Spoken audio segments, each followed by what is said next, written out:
نحمده ونصلي على رسوله الكريم اما بعد فاعوذ بالله من الشيطان الرجيم بسم الله الرحمن الرحيم رب اشرح لي صدري ويسر لي امري واحلل عقدة من لساني يفقهوا قولي الحمد لله رب العالمين الرحمن الرحيم مالك يوم الدين إياك نعبد وإياك نستعين اهدنا الصراط المستقيم صراط الذين أنعمت عليهم غير المغضوب عليهم ولا الضالين آمین۔ شروع کرتی ہوں اللہ کے نام سے جو بے انتہا مہربان نہایت رحم فرمانے والا ہے۔ سب تعریف اللہ کے لیے ہے جو رب ہے تمام جہانوں کا، بہت مہربان، بار بار رحم فرمانے والا، روز جزا کا مالک۔ تیری ہی ہم عبادت کرتے ہیں اور تجھی سے ہم مدد چاہتے ہیں۔ ہمیں سیدھا راستہ دکھا، ان لوگوں کا راستہ جن پر تو نے انعام کیا، ان کا نہیں جن پر تیرا غضب ہوا، نہ ان کا جو بھٹک گئے۔ اس وقت میں آپ کے سامنے قرآن پاک کی سب سے پہلی سورت رکھ رہی ہوں۔ یہ وہ سورت ہے جو ہم اپنی زندگی میں سب سے زیادہ پڑھتے ہیں۔ ہر نماز کی ہر رکعت میں اس سورت کو پڑھتے ہیں، کیونکہ نماز کے بغیر مسلمان کا تصور نہیں اور اس سورت کے بغیر نماز کا تصور نہیں۔ یعنی اگر آپ نماز میں سب کچھ پڑھ لیں اور صرف سورت فاتحہ نہ پڑھے تو نماز ہی نہیں ہوتی، جیسے کہ حدیث میں آتا ہے کہ لا صلاۃ الا بفاتحۃ الکتاب، کہ نماز اس وقت تک نہیں ہوتی جب تک کہ سورۃ فاتحہ اس میں نہ پڑھی جائے۔ سوال یہ پیدا ہوتا ہے کہ آخر کیا وجہ ہے کہ اتنا بڑا قرآن ہے جس کی 6666 آیات ہیں، 114 سورتیں ہیں، 30 پارے ہیں، ہر پارے میں 16 سے 20 رکوع تک ہیں۔ اتنا کچھ ہونے کے باوجود آخر اس صورت میں کیا خوبی ہے، کیا بات ہے کہ اسے ہماری ہر نماز کا حصہ بنا دیا گیا ہے؟ تو آئیے ہم غور کرتے ہیں کہ اس کے اندر ہمیں کیا بتایا گیا ہے۔ اب دیکھیں کہ دنیا میں ہم کوئی بھی بات جو کرتے ہیں تو پہلے سوچتے ہیں کہ کیا کہنے لگے، پہلے ہمیں سمجھ میں آتا ہے پھر ہم بولتے ہیں۔ مثال کے طور پر اگر میں یہ کہوں کہ میرے 2 ہاتھ ہیں اور ہر ہاتھ میں 5 انگلیاں ہیں، تو یہ جو لفظ میں بول رہی ہوں یہ جانے بغیر، سوچے بغیر، سمجھے بغیر نہیں بول رہی۔ اسی طرح اگر انسان کو کوئی ضرورت ہے، کوئی چیز چاہیے، تو اسی زبان میں بات کرے گا جس کو دوسرا سمجھتا ہوگا اور اس کو خود بھی پتا ہوگا وہ کہہ کیا رہا ہے۔ ہم کسی انسان سے چھوٹی سی چھوٹی چیز بھی مانگتے ہیں تو اس زبان میں مانگتے ہیں جو زبان ہم کو سمجھ میں آتی ہے اور جو دینے والے کی سمجھ میں آتی ہے۔ مثلا آپ کسی دکان پر جائیں تو وہاں جا کر اگر کوئی چیز آپ مانگیں اور دکاندار سمجھے ہی نہیں تو کیا آپ کو وہ چیز مل جائے گی؟ نہیں، چاہے 1 سوئی کیوں نہ ہو۔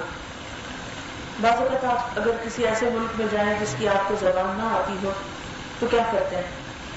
بہت محنت سے سمجھاتے ہیں کہ مجھے سوئی چاہیے، لیکن اگر آپ کو وہ لفظ آتا ہو جس کا معنی سوئی ہے تو آپ 1 منٹ میں اپنی چیز لے سکتے ہیں، ہاں یا نہ میں آپ کو جواب دے دے گا ہے یا نہیں ہے، ملے گی یا نہیں ملے گی۔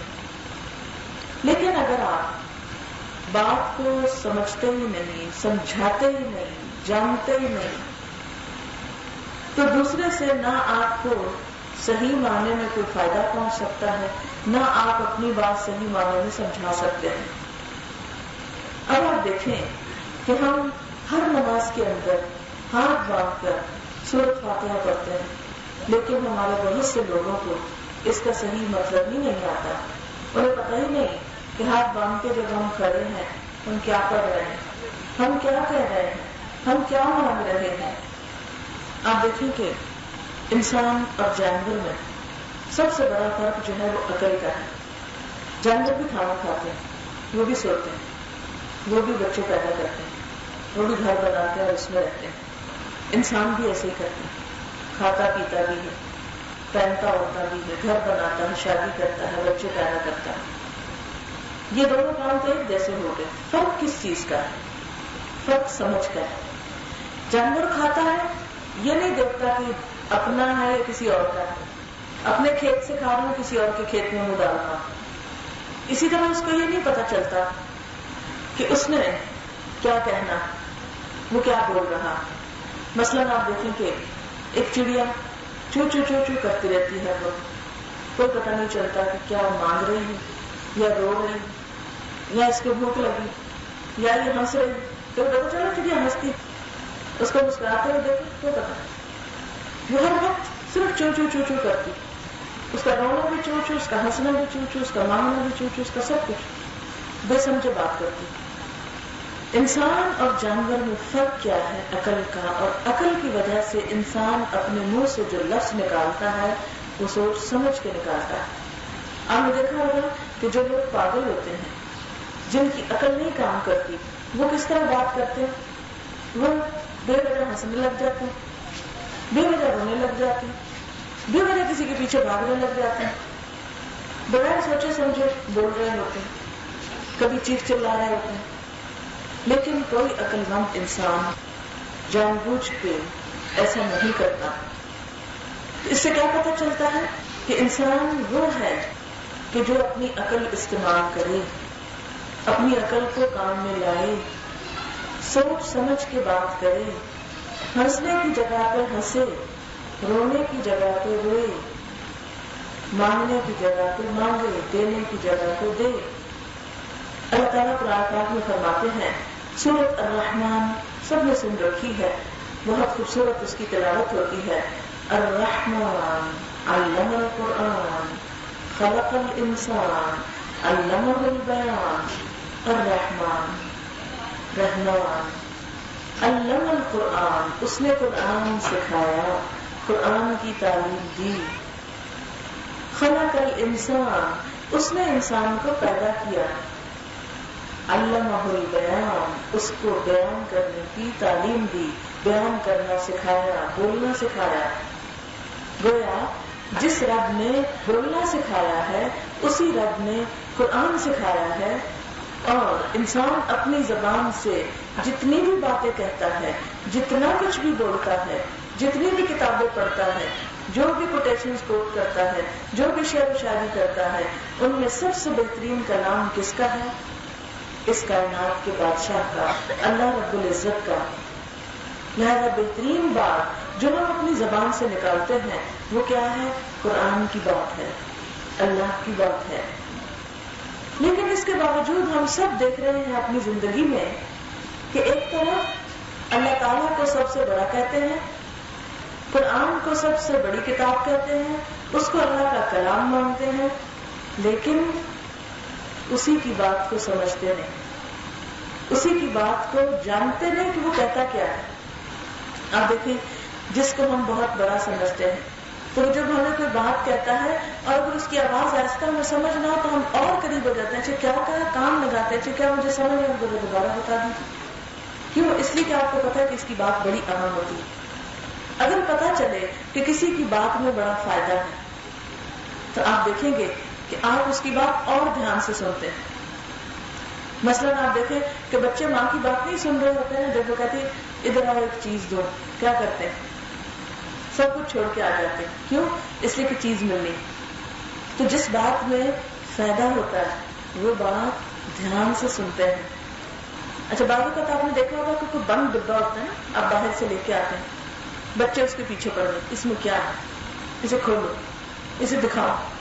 جب تک دیکھ نہیں بیٹھتے چین نہیں لیتے. کیوں دیکھتے ہیں؟ وہ سمجھتے شاید ہمارے کو کھانے پینے کی یا ہمارے کو کھیلنے کی کوئی چیز ہوگی اس میں، اس لیے ان کو اس میں بہت دلچسپی ہوتی کہ یہ کھلے. اسی لیے آپ دیکھیں کہ کھلونا بھی لاتے ہیں نا تو کوئی کہتے ہیں اس کو کھولو، اس کے اندر کیا ہے. لیکن انسان کیسا انسان ہے؟ وہ کہتا ہے اللہ سب سے بڑا ہے، لیکن اس کی بات کو نہیں کھولتا، اس کی بات کو نہیں سمجھتا، اس کی کتاب کو نہیں جانتا. یہ کتاب کیا کہتی ہے، اس کے اندر کیا لکھا ہوا ہے. اور آپ جانتے ہیں کہ اللہ تعالیٰ بڑا بھی ہے اور اس کی باتوں میں فائدہ بھی بہت ہے. اس نے اپنی کتاب میں انسان کے لیے بڑی بڑی نعمتوں کا ذکر کیا ہے. بڑی بڑی خوبصورت چیزوں کا ذکر کیا ہے. اللہ تعالیٰ فرماتے ہیں فیہ ذکرکم، اس میں تمہارا ہی ذکر ہے، اس میں تمہاری باتیں ہیں، تم ان کو سمجھو گے، تمہیں ان کو پتا چلے گا، تم ان پر عمل کرو گے تو تم ہی کامیاب ہوگے. لیکن افسوس کہ اگر ہم دنیا سے محبت رکھتے ہیں تو دنیا کی پڑھائی میں، چاہے ہمیں علم انگریزی میں حاصل کرنا پڑے، ہم اپنے بچوں کو بچپن سے سکھاتے ہیں، باہر کے ملک بھیجتے ہیں تاکہ ان کو دنیا میں اچھی نوکری ملے، ان کو عزت ملے، اچھا کام ملے، خوب مال و دولت آئے، عیش و آرام سے زندگی بسر کریں. لیکن جو کتاب ہمیں ہمیشہ کی زندگی کو بہترین بنانا سکھاتی ہے، جنت الفردوس کے راستے کھولتی ہے، اللہ تعالیٰ کی مرضی بتاتی ہے، اس کتاب کی طرف ہم توجہ ہی نہیں دیتے. ہم ہر چیز کے لیے وقت نکال لیتے ہیں، شادی ہو، برتھ ڈے ہو، کوئی پارٹی ہو، شوق سے جاتے ہیں، مجبوراً بھی جاتے ہیں، رسم دنیا نبھانے کو بھی جاتے ہیں. لیکن جب اللہ کے کلام کی بات ہوتی ہے تو ہم سب اپنے آپ سے پوچھیں کتنے شوق سے جاتے ہیں، کتنی محبت سے جاتے ہیں، کتنی طرف سے جاتے ہیں، کہ کیا پتا ہمیں کوئی ایسی بات پتا چلے کہ جس سے ہم بہت بڑا فائدہ حاصل کر سکیں. اچھا آپ بتائیے کہ اگر کوئی آپ سے یہ کہے کہ یہ کاغذ ہے، جا کے بینک میں دو، اس کے بدلے تم کو 5 لاکھ ملے گے، آپ اس کاغذ کا کیا کریں گے؟ سنبھال کر رکھیں گے، حفاظت سے رکھیں گے، کیا کریں گے اس کی، اور اس کو بینک لے جائیں گے تاکہ 5 لاکھ مل جائے. اچھا آپ بتائیے کہ جنت 5 لاکھ میں آتی؟ نہیں، وہ تو اس کی 1 گز کی جگہ پوری دنیا سے زیادہ قیمتی ہے. ایسا ہوتا ہے نا، جتنا مہنگا علاقہ ہوتا ہے، جتنا بڑا علاقہ ہوتا ہے اتنا مہنگا ہوتا ہے، اتنی زمین مہنگی ہوتی ہے اس کی. تو جنت تو دنیا کے ہر علاقے سے زیادہ خوبصورت ہے، اس کی زمین تو بڑی مہنگی، اور اس کی قیمت 5 لاکھ نہیں. 5 لاکھ کے چیک کی تو ہم حفاظت کرتے ہیں اور اس کو گنواتے نہیں، لیکن اللہ کے کلام کی ہم کتنی پابندی کرتے ہیں، کتنی حفاظت کرتے ہیں کہ جس میں لاکھوں کروڑوں کے ان گنت فائدے ہیں. ہمیشہ ہمیشہ کی جنت کا رستہ بتایا گیا ہے.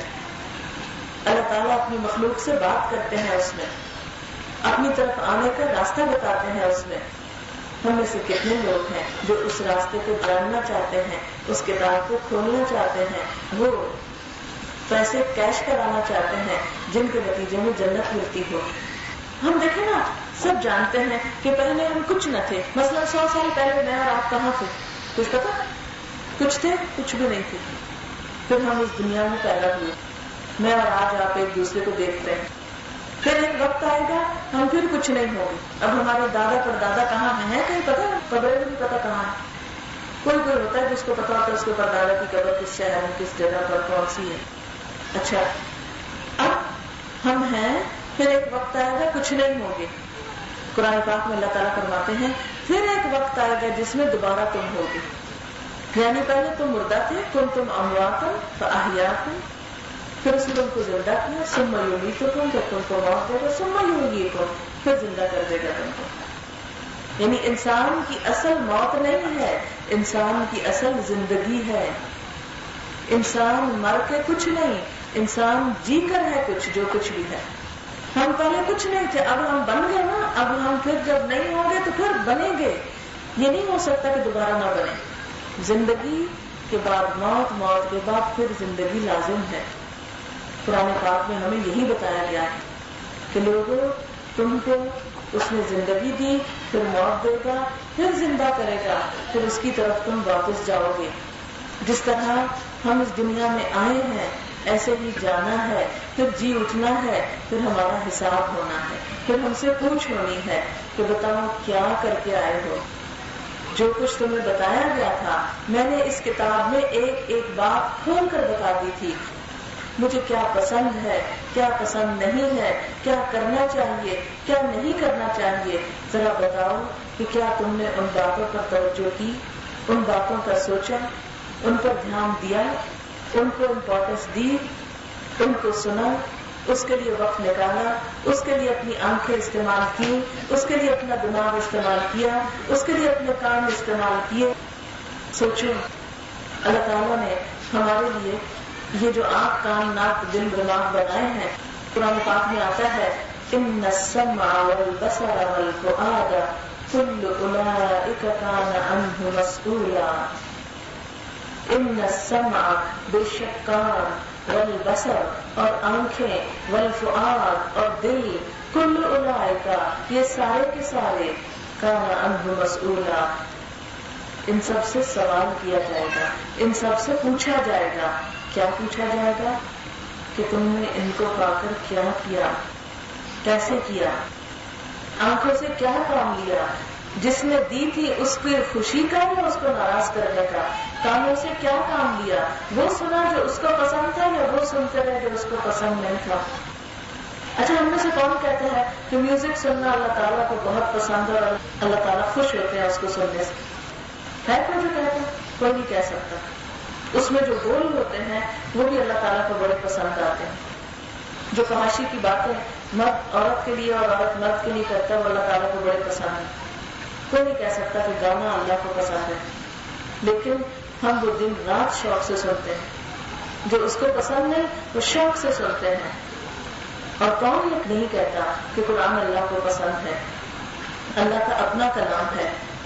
حدیث پاک میں آتا ہے کہ اللہ تعالیٰ کسی آواز پر ایسی کام نہیں لگاتا جیسے نبی صلی اللہ علیہ وسلم کی آواز پر، جبکہ وہ قرآن کو پڑھتے ہیں، یعنی خوبصورت آواز کے ساتھ.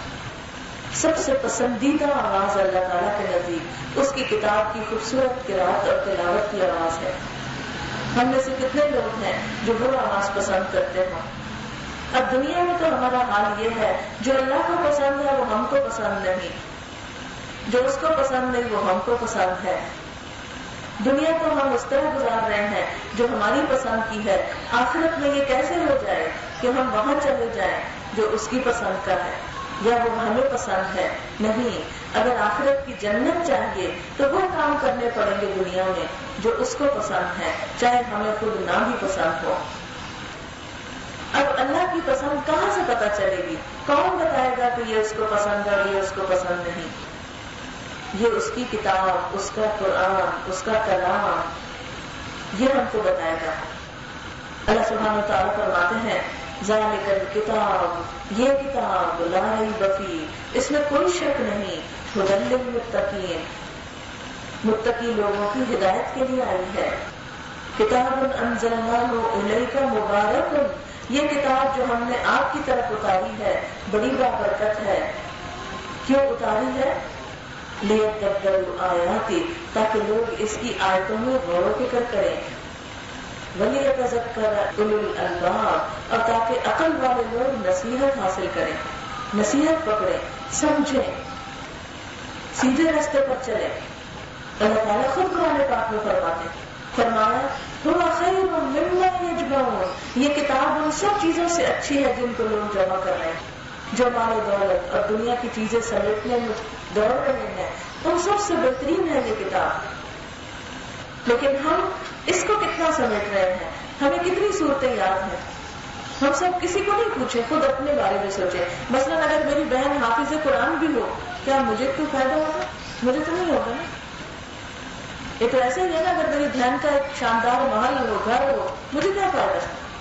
مجھے بس اتنا ہی فائدہ کہ میں دیکھ کے خوش ہوں، ہاں میری بہن کا بہت بڑا گھر ہے. رہنا تو اسی کو ہے نا، مجھے تو نہیں اس میں رہنا. مجھے کس میں رہنا؟ اپنے گھر میں رہنا. اگر میرا گھر اچھا ہوگا تو مجھ کو فائدہ ہوگا، اگر میرا گھر اچھا نہیں تو بہن کا گھر مجھے بھی فائدہ دے گا. اگر مجھے بھوک لگی ہے اور میں کھانا نہیں کھا رہی، میری بہن کھا رہی ہے، مجھے کیا ملے گا؟ اسی طرح اگر اللہ کی کتاب میری بہن کو یاد اور مجھے یاد نہیں تو مجھے کوئی فائدہ نہیں ہوگا اس کا. اس لیے ہم سب اپنے کو پوچھیں کہ ہمیں اللہ کی کتاب میں سے کتنا یاد ہے، کتنی صورتیں یاد ہیں.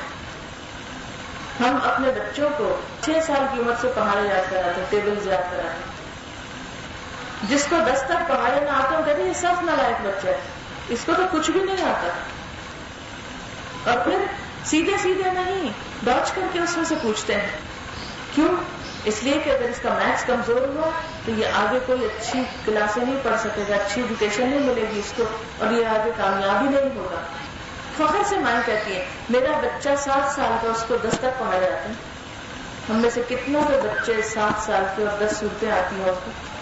اللہ تعالیٰ تو کہتے ہیں وہ خیر مما یجمعون، یہ کلام اچھا ہے، بہتر ہے ہر اس چیز سے جس کو لوگ جمع کر رہے ہیں، لیکن ہم کہاں اچھا سمجھتے ہیں؟ اگر ہم واقعی اچھا سمجھتے ہوتے تو اس کے ساتھ کچھ ٹائم گزارتے، اس پر کچھ محنت کرتے. پھر آپ دیکھیے کہ اگر ہم 10 صورتیں یاد کر چکے ہیں یا حتیٰ کہ حافظ قرآن بھی ہیں، ہم میں سے کتنی بہنیں ایسی ہیں جنہیں 10 صورتوں کا مطلب آتا، لیکن پھر بھی ہم نماز پڑھ رہے ہیں، پتہ ہی نہیں ہم کیا پڑھ رہے ہیں.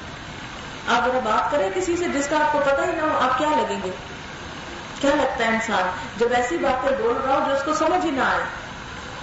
آپ نے دیکھا ہوگا نا، چھوٹے بچے جب بات کرنا شروع کرتے ہیں تو کیا کرتے ہیں؟ ایسے چٹپٹ ہوتے تھے، ایسے ایسے بولے جاتے تو آپ سب کیا کرتے ہیں؟ سن کے ہنسنا شروع کر دیتے ہیں، کہتے ہیں وہ دیکھو کیا کہہ رہا ہے، اور مذاق اڑاتے ہیں آپ اس کا، نقل اتارتے ہیں آپ اس کی، یہ کہہ رہا تھا ابھی.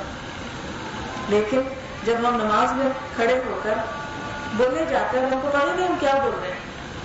ہم کہہ رہے ہیں التحیات للہ والصلوات والطیبات، اور پتہ ہی نہیں کہ اس کا مطلب کیا ہے.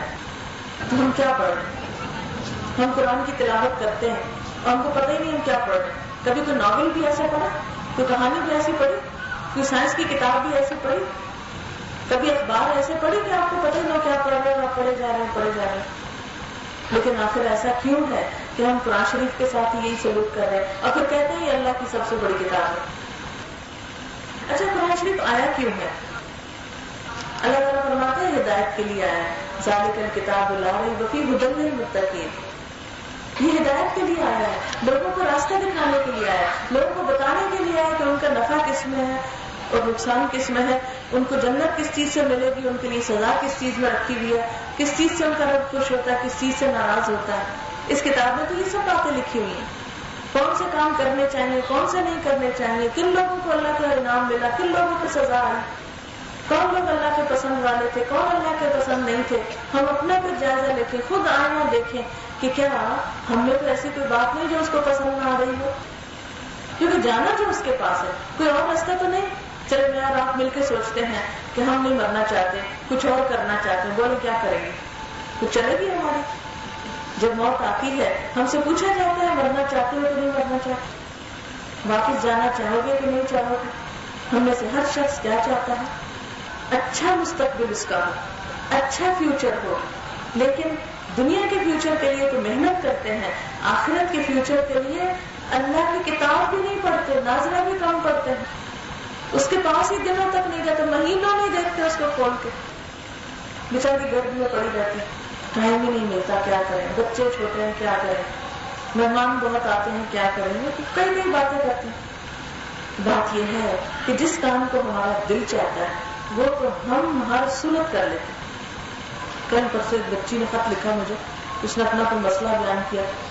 وہ لکھتی ہے کہ میں کسی لڑکے سے شادی کرنا چاہتی ہوں، میرے ماں باپ نہیں مانتے، ان کو پتا چلا ہے تو انہوں نے سخت پیرا لگا دیا مجھ پہ، نہ مجھے کہیں فون کرنے دیتے ہیں، نہ انٹرنیٹ پہ بیٹھنے دیتے ہیں، نہ کہیں آنے دیتے ہیں، نہ جانے دیتے ہیں. ہر طرح کی پابندی ہو گئی. ساتھ اس نے لکھا ہوتا ہے ان ساری پابندیوں کے باوجود میں کسی نہ کسی وقت اس لڑکے سے بات کر لیتی ہوں. تو میں نے سوچا ہے یہ کیا لکھتی ہے، یہ کس طرح کر لیتی ہے؟ محبت ہے. تو جس کو اللہ سے محبت ہو وہ ایسے ہی ٹائم نکال لیتا ہے، ساری پابندیوں کے باوجود، سارے پیروں کے باوجود وہ ٹائم نکال لیتا ہے اپنی کتاب کے لیے، اپنے سبق کے لیے، اس کو پڑھنے کے لیے، اس کو سمجھنے کے لیے، اس کو سننے کے لیے، اس کو سینے سے لگانے کے لیے، اس کو دل کے اندر رکھنے کے لیے. پھر یہ نہیں ہو سکتا کیونکہ ہمیں اس کی اہمیت ہی نہیں پتا، اس سے محبت ہی کوئی، اس کی قیمت ہی نہیں پتا. اگر پتا ہو نا کہ اس کے بدلے 5 لاکھ ملیں گے تو ابھی سب کچھ چھوڑ کے بیٹھ جائیں کریں. 5 لاکھ کیا چیز ہے، ختم ہو جائیں گے ہمارے ختم ہونے کے ساتھ. لیکن قرآن تو وہ برکتیں دیتا ہے، وہ رحمتیں دیتا ہے، وہ راستے کھولتا ہے جو مرنے کے بعد بھی فائدہ دیں گے. عقل مند وہ ہے کہ جو صرف چند روزہ دنیا کی نہیں ہمیشہ کی آخرت کی سوچے. یہ دن، یہ زندگی، یہ گھر، یہ مال و دولت، یہ ہستی، یہ حیثیت، یہ مرتبہ، یہ سب کچھ تو چند دن کے لیے. ہم میں سے کتنے ہمارے رشتے دار ہیں جو چھوٹی چھوٹی عمر میں دنیا سے چلے جاتے ہیں، سب کچھ ہی رہ جاتا ہے، بچے بھی پل جاتے ہیں، گھر بھی چل جاتے ہیں. کون سا کام ہے جو دنیا میں رکا آج تک کسی کے مرنے سے؟ ہر چیز کچھ نہ کچھ ہو جاتی. ہم کہتے ہیں نا کہ ہمارے بغیر یہ نہیں ہو سکتا، وہ نہیں ہو سکتا، اس لیے ہمیں وقت نہیں ہے کہ ہم کچھ اور اچھا نیکی کا کام بھی کریں، کسی دین کی بات کے لیے بھی وقت نکالیں. لیکن ہم نے دیکھا کہ جب انسان جاتا ہے سب کچھ ہوتا رہتا ہے، کچھ نہیں رکتا، اور رک بھی جائے تو کوئی نقصان نہیں ہوتا. سب اپنے اپنی جگہ پہ کھڑے ہو جاتے ہیں، سب اپنے اپنے راستے نکال لیتے ہیں. اسی طرح یہ سب شیطان ہمارے دل میں وسوسہ ڈالتا ہے، بہانے کرتا ہے کہ نہیں تمہیں نہیں وقت، ابھی یہ کر لو، کیونکہ اپنی مرضی سے نہیں ہوتی. جس کام کو اپنی مرضی ہوتی ہے بھوکے پیاس سے ہر طرح کرتے ہیں. اچھا آپ دیکھیں بازار جانا تو آسان کام ہے، کتنی گرمی ہوتی ہے، تھکتا ہے انسان، بھوک لگتی ہے، سامان اٹھانا پڑتا ہے، اگر خریدو تو پیسے جاتے ہیں، سامان الگ اٹھانا پڑتا ہے. اس کے باوجود ہم کیا کرتے ہیں؟ ہم جاتے ہیں، ہم گھومتے ہیں. ایک چھوٹی سی میچنگ کے لیے آپ دیکھیں کتنی کتنی دکانیں گھوم جاتے ہیں، پسینے سے شرابور، بھوک لگی ہو، پیاس لگی ہو، نیند آئی ہو، بچے گھر میں بیٹھے ہیں، کچھ ہو، ہم اپنا کام کرتے ہیں. کیا واقعی ہمارے پاس ٹائم نہیں اللہ کی کتاب پڑھنے کے لیے؟ اچھا اللہ کی کتاب ہے کہ اللہ کا کلام ہے، کسی سے کلام انسان کیوں کرتا ہے، کب کرتا ہے؟ اس سے تعلق رکھنے کے لیے نا. اگر بول چال بند ہو جائے تو کیا ہوتا ہے؟ کسی سے بھی بول چال نہ رکھیں تو دوستی رہتی، بول چال نہ رہے تو دوستی اور تعلق ختم ہو جاتا ہے. آپ نے دیکھا ہوگا بچپن میں کہیں آپ کی بہت اچھی دوست ہوگی، دن رات آپ کٹھے کھیلتے، آج آپ کو یہ بھی نہیں پتا وہ ہے کہاں. کبھی تو آپ ہر وقت ان کے ساتھ ہوتے تھے، آپ کا دن نہیں گزرتا تھا اگر آپ ان کو نہ دیکھیں. آج آپ کو یہ بھی نہیں پتا وہ کس شہر میں، کس ملک میں، کس جگہ رہے، ان کا ایڈریس نہیں معلوم. تو زندگی میں انسان کو مختلف اوقات میں مختلف تبدیلیوں سے گزرنا پڑتا ہے، کہ وقت ایک سا نہیں رہتا. کل ہم بچے سے پیدا ہوئے تھے، آج جوان ہوئے، کل بوڑھے ہوں گے، کل دنیا سے چلے جائیں گے. جو کچھ بھی آج ہمارے پاس ہے نا، اگر ہم ایک لسٹ بنائیں تو اچھی خاصی چیزیں نکل آئیں گی. جو لوگ کہتے ہیں ہمارے پاس کچھ نہیں، ان کے پاس بہت کچھ ہے. اگر آپ گننے لگے نا آپ کے پاس کیا کیا ہے تو آپ حیران ہو جائیں گے کہ بے پناہ چیزیں. چلیے موٹی موٹی چیزیں، اگر ہمارے پاس کپڑے ہیں، بہت سے جوتے ہیں، پرس ہے، جیولری ہے، گھر کا فرنیچر ہے، کراکری ہے. اچھا پھر رشتے دار ہیں، اولاد ہے، شوہر ہے. پھر اسی طرح کچھ اور علم حاصل کیا، کچھ ڈگریوں کے کاغذ ہوں گے، کچھ سرٹیفکیٹ ہوں گے، کچھ انعام ہوں گے زندگی میں ملے ہوئے کسی سے، کوئی تحفے تحائف ہوں گے وغیرہ وغیرہ. کچھ چیزیں ایسی ہوتی ہیں جن کی انسان پرواہ نہیں کرتا زندگی میں، کچھ ایسی ہوتی ہیں جن کی بہت سنبھال کے رکھتا ہے. کچھ بھی ہو، چاہے معمولی چیزیں ہوں چاہے بہت قیمتی ہوں. اب مجھے یہ بتائیے جب ہم مریں گے، قبر میں جائیں گے، کون سی چیز ساتھ جائے گی؟ فرنیچر جائے گا ساتھ؟ بیڈ روم کے سیٹ ساتھ دے دیں گے؟ کراکری ساتھ جائے گی؟ جیولری ساتھ جائے گی؟ نہیں. کتنے جوڑے کپڑے پہن کے جائے گی؟ ایک لٹکے بس. دوست ساتھ جائیں گے جن پہ ہم جان نچھاور کرتے ہیں، جو ہم پہ کرتے ہیں وہ ساتھ جائیں گے؟ نہیں. شوہر ساتھ جائے گا؟ نہیں. بچے ساتھ جائیں گے؟ نہیں. ماں باپ ساتھ جائیں گے؟ نہیں. کون جائے گا؟ صرف ایک چیز جائے گی، اور وہ انسان کا عمل. یہ قرآن ہے، اللہ کی کتاب ہے، جس کے ساتھ ہم تعلق نہیں رکھتے. تو بات میں یہ کر رہی تھی کہ جس سے بول چال بند ہو جاتی ہے اس سے تعلق ختم ہو جاتا ہے. قرآن اللہ کا کلام ہے، اللہ سے بات کرنے کا طریقہ ہے، اللہ تعالیٰ کی بات معلوم کرنے کا ذریعہ ہے. جب یہ پڑھتے نہیں ہیں ہم، سمجھتے نہیں ہیں ہم، بول چال بند ہو جاتی ہے ہماری اللہ تعالیٰ سے، تو تعلق مضبوط نہیں ہو سکتا. دنیا میں آپ دیکھیں کہ اگر کسی سے آپ کا تعلق مضبوط نہیں ہے، آپ اس سے کوئی کام نکلوا سکتے ہیں؟ اس سے کچھ منگا سکتے ہیں؟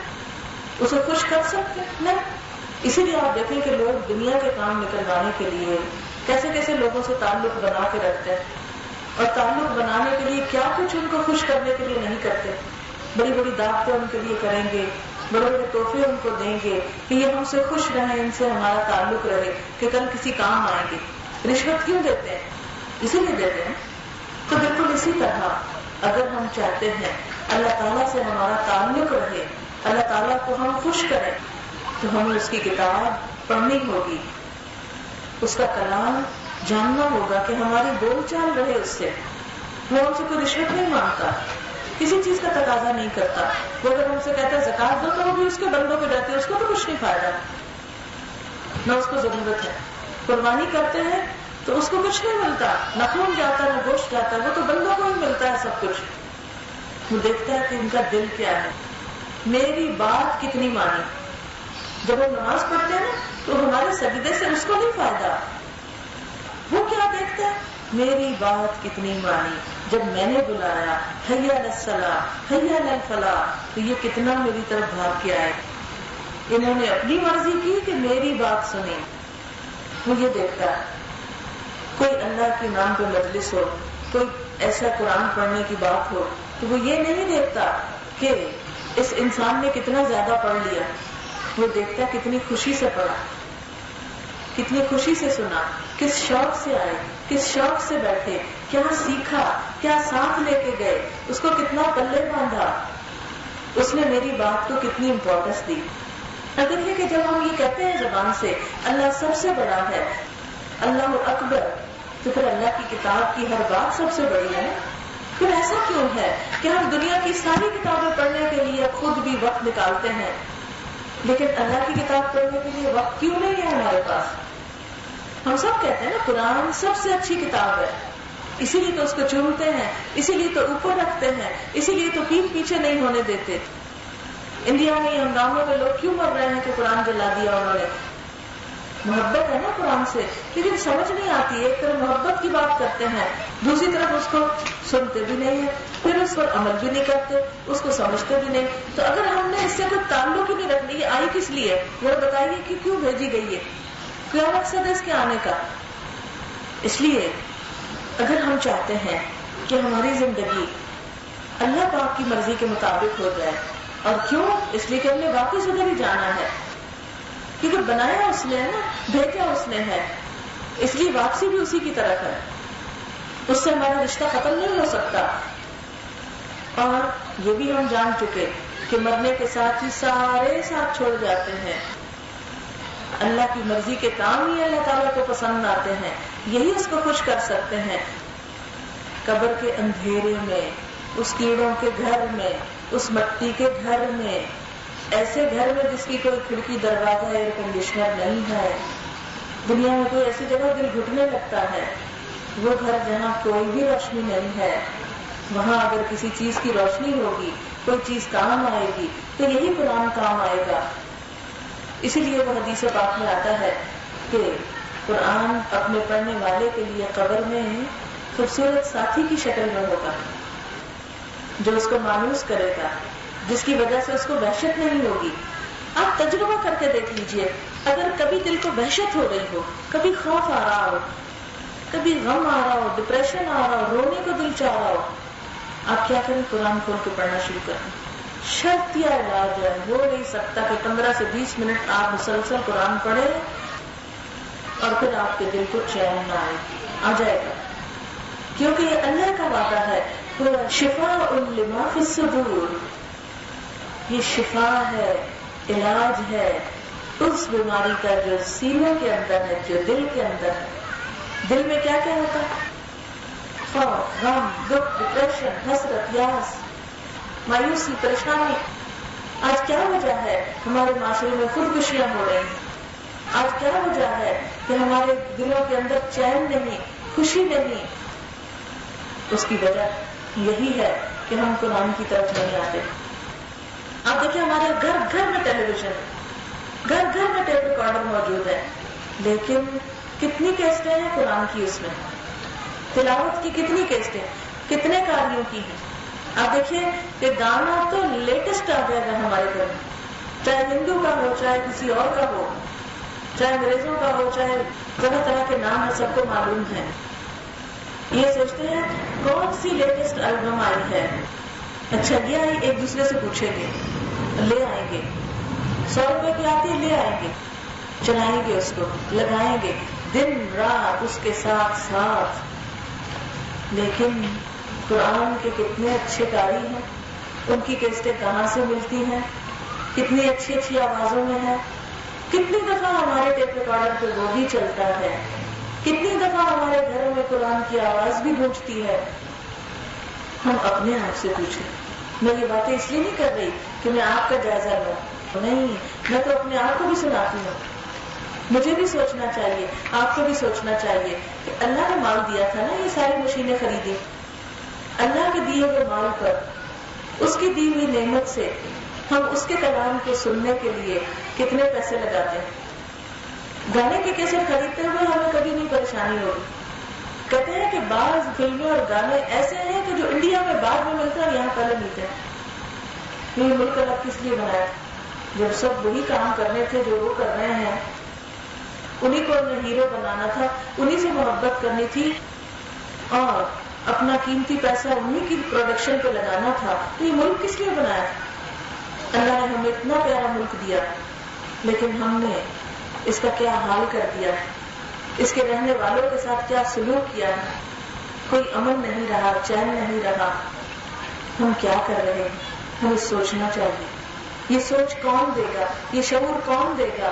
کوئی انسان نہیں، ہمارا پیدا کرنے والا رحمان، ہمارا خالق، ہمارا مالک رب العالمین.